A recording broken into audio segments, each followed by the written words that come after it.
I used to like to go exploring in the woods. Not anymore. My name is Jake Somersville. My mom and dad both have advanced degrees in agricultural sciences, whatever that means. They would survey land, crops, sometimes even the local wildlife. I wasn't sure what exactly it was they did, but I knew it was why we moved around a lot. I didn't mind though. After all, I liked exploring, sometimes pretending I was Indiana Jones searching for some lost, ancient civilization. Sure, I've had my fair share of close calls, but nothing serious ever happened to me. At least, not until we moved to a small town in Missouri. I don't remember the name of it due to the mental trauma I experienced, or so my psychiatrist says, but I do remember Zach Mays. Zach was 9 years old that summer, the same age as me.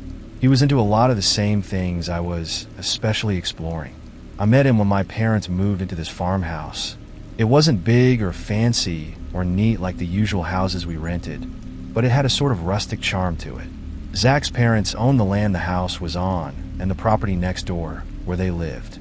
They were friendly enough, even offering to help my parents get settled in. As they were handing the house keys to my parents, Zach came around the corner, held out his hand, and announced who he was. I was never the one to make friends, what with the constant moving around and whatnot, but something about Zach just clicked. We had moved at the start of summer break, so Zach and I had plenty of time to play. We'd mostly go exploring, capturing small animals, and releasing them back into the wild. We had all of 4 acres to ourselves, except for the area near the edge of the property line. That was the start of the woods.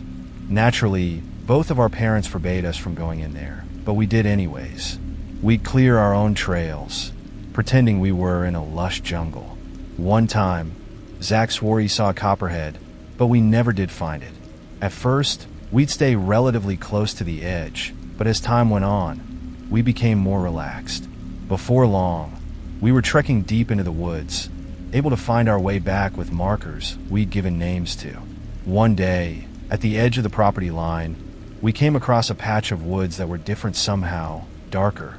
Thorn bushes were common in the woods, but this place was completely covered in them. In fact, it was so thick, we couldn't hope to gain entry.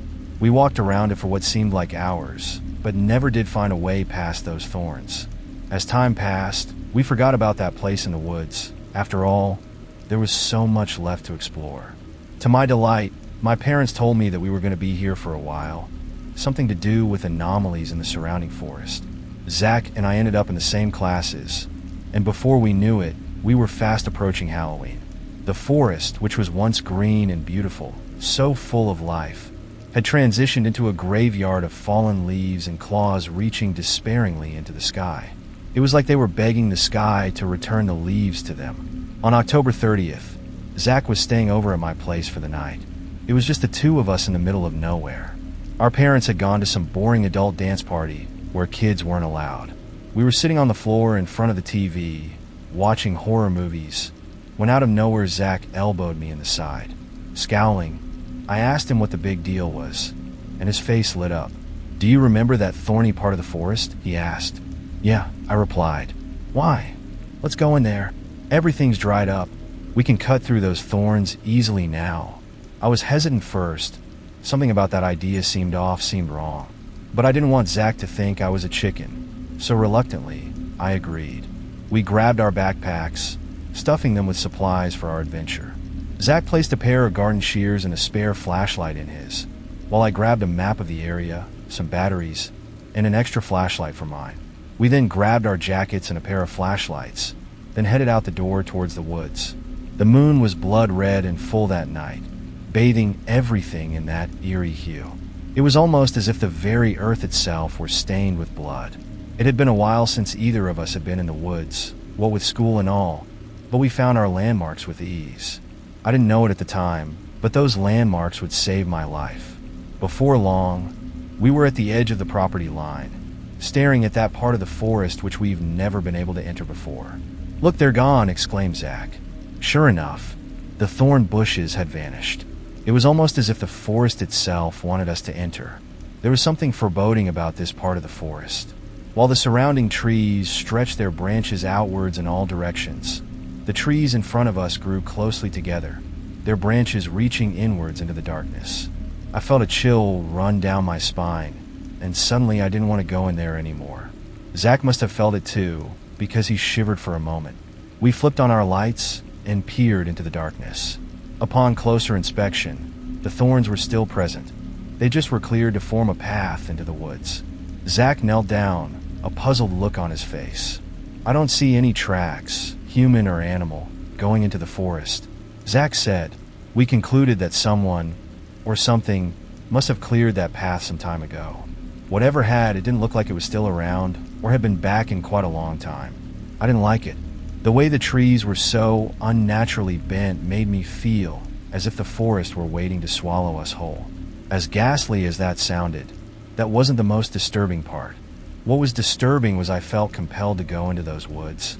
Zach and I looked at one another before moving on. We walked in between the thick trees, our flashlights providing the only source of light in the otherwise pitch-black woods. The night was silent, spare for the sound the leaves made as we walked on top of them. I couldn't help thinking they sounded like bones crunching beneath our feet. Occasionally, the trees would part, allowing the moon's red hue to trickle down them like blood. I was relieved when we at last emerged from the forest into a clearing. The trees opened up to a flat field that had to be at least an acre, maybe more. The ground was barren, spare for a few trees here and there. In the middle was what appeared to be a lake. I had grabbed a map earlier and pulled it out of my bag. I had our property drawn on it with the woods circled. There were no bodies of water anywhere near our property on the map. I handed the map to Zach, trying to shake the feeling that something was off. We couldn't have walked for more than 5 minutes. I said. Zach looked as confused as I was. We tried to locate ourselves on the map, but aside from the lake, there were no other defining features. At that moment, my gut was telling me to go back, to get the hell out of there, but then Zach started walking towards the lake, so I followed. He reached it before I did and let out a gasp. "Dude, come look at this," he said in almost a whisper. It's not right." Those words would haunt me for the rest of my life. It almost felt as though my legs had a mind of their own, moving on their own accord. Before long, I was standing next to Zach at the edge of the water. It didn't take me long to see what he meant. Our reflections weren't in the water, but everything else was only different. A few trees grew along the shoreline, but what was reflected back was, well, I don't know what to call it. The trees, instead of being barren, were covered in what looked like flesh. It was then that I noticed we weren't the only things not reflected on the water's surface. The sky, blood moon and all, was also absent. In its place was a seemingly endless black void. "That's so weird," Zach mumbled. Zach's voice freed me from my trance. He walked along the bank until he found what he was looking for, a stick.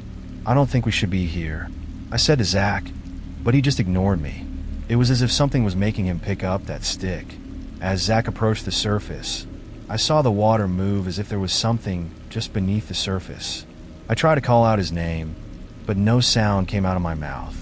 I just stood there, frozen to the spot, as he knelt down, prodding the surface of the water with the stick. He did this a few times, then stood up and looked at me.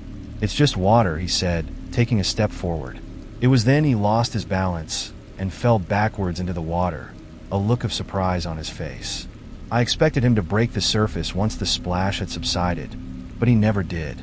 At first I thought he was fooling around, but seconds turned to minutes, and I realized he wasn't pranking me. I ran towards the spot where he had fallen into the lake, slowing as I approached the edge, not wanting to touch the surface. I shone my light into the murky depths, scanning for any sign of my friend. As I was about to give up, I saw it. Zach's flashlight was on, except it was near the entrance into the forest that was reflected in the water. I looked back at where we had entered, seeing no flashlight, but when I returned my gaze to the lake, there it was. It never crossed my mind to run back and call the police. And even if it had, what would I tell them? That my friend fell into a lake and was transported to some alternate, nightmarish reality? Yeah, right, like they would believe me. I wouldn't have believed me if I hadn't seen it with my own eyes. I began to shiver uncontrollably. It wasn't that it was particularly cold that night. It was the thought of what I had to do. I pulled my phone out of my pocket and placed it on the ground a few feet from the bank before taking my bag off. I unzipped it and stuck my hand inside the opening and pulled out the spare flashlight. I turned it on and laid it next to my phone, its beam pouring into the water. I didn't have a signal here, but I could get one near the barn, and I wanted it ready because, well, I had a very unsettling feeling. I slowly approached the water's edge, not knowing what to expect. I inhaled deeply and jumped in, feet first. What I felt next is hard to describe. It was cold, very cold, as if I had jumped into ice water, and I felt as though my insides were being torn inside out. It was like vertigo, but not quite the same. It was as if I had lost all my senses, including direction. When I emerged from the lake, I took a huge breath of stale, dry air. I climbed out of the water and looked around. I was there, in the nightmare forest. Up ahead, I could see Zach's flashlight abandoned on the ground next to his backpack. I was about to call out his name when I saw them. The garden shears he brought lay broken in two on the ground, and each blade was coated in thick blood. I picked them up, not wanting to be out here defenseless. The forest was unlike anything I'd ever seen. The trees were covered in tendrils of flesh, wet and pulsing, as if alive. The world was dimly lit, but I couldn't tell where it was coming from. I looked up at the sky, but saw only darkness. No moon, no stars, just pitch black darkness. I felt as though if I were to jump, I would be consumed by that darkness. And again, the feeling of being SW1 allowed whole rushed over me.